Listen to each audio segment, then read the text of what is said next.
Dans cette vidéo, je vous présente une stratégie de découpage sur la thématique des voitures et c'est idéal pour les enfants qui savent déjà bien découper, mais qui ont de la difficulté à gérer les coins. Alors, quand ils arrivent au coin sur une forme géométrique, ils enlèvent les ciseaux, tournent le papier, replacent les ciseaux.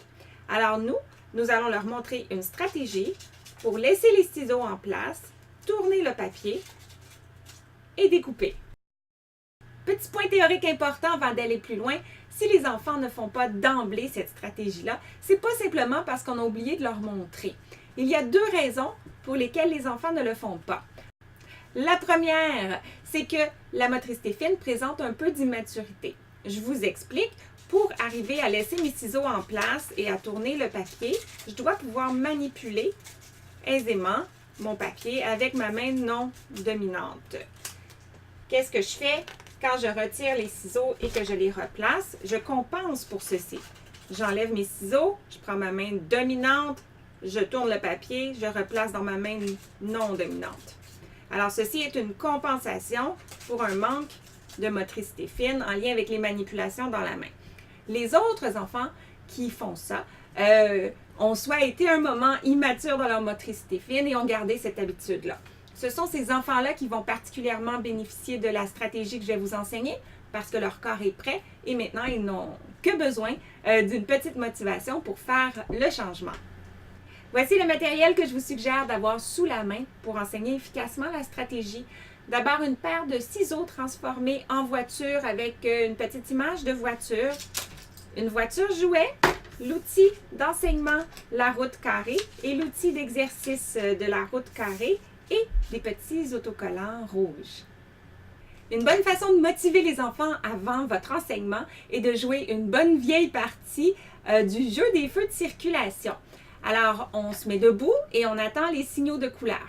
À vert, on court, à jaune, on marche et à rouge, on s'arrête. Bon, maintenant que l'enfant a rafraîchi son concept qu'à un feu rouge, on s'arrête, on lui reparle du panneau d'arrêt qui, lui, est un arrêt temporaire avant de repartir.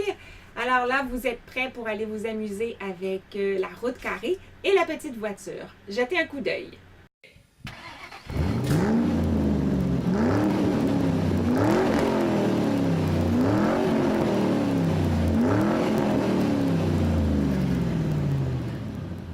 Maintenant que l'enfant s'est amusé un peu avec ça, on va faire une twist à l'histoire. On va lui dire qu'au lieu d'arrêter au coin, de tourner et de continuer, la voiture va toujours continuer tout droit, mais c'est la route qui va tourner.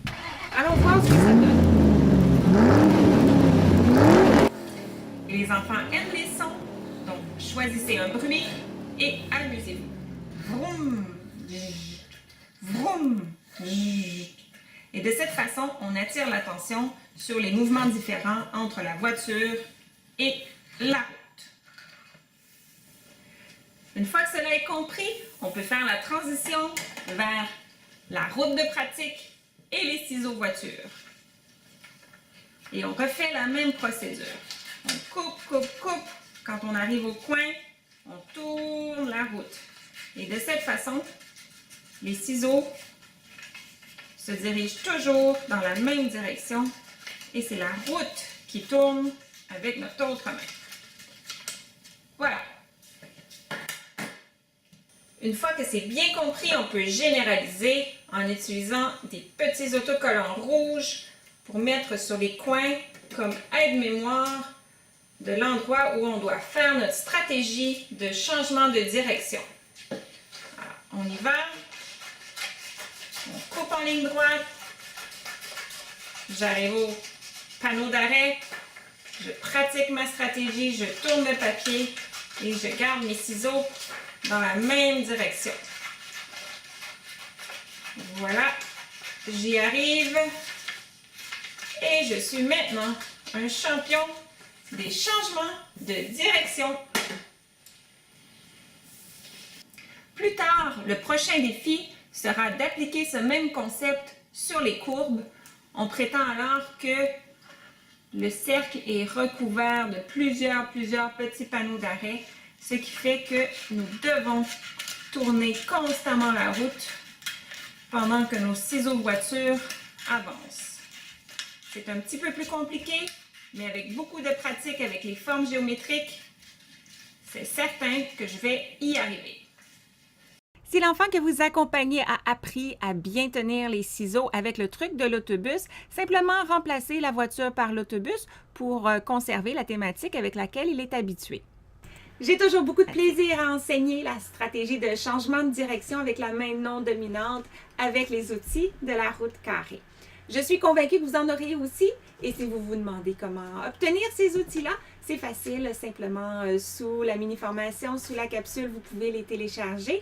Et si vous faites partie de ma communauté, vous recevrez dans la prochaine infolette un super bricolage avec des petites voitures à stationner pour exercer votre nouvelle stratégie. Si vous êtes un habitué du monde de l'ergothérapie et que vous faites déjà partie de ma communauté, eh bien, un bonjour spécial à vous. Si c'est la première fois que vous me voyez, je suis ergothérapeute, je travaille en clinique avec les enfants depuis un peu plus de 20 ans et chaque semaine, je viens partager ma perspective et mes stratégies du monde de l'ergothérapie avec vous, les adultes qui aident les enfants, pour vous permettre de remplir votre propre sac à outils. Sur ce, je vous souhaite une excellente semaine et je vous revois très bientôt pour continuer à vous parler d'ergo. Bye!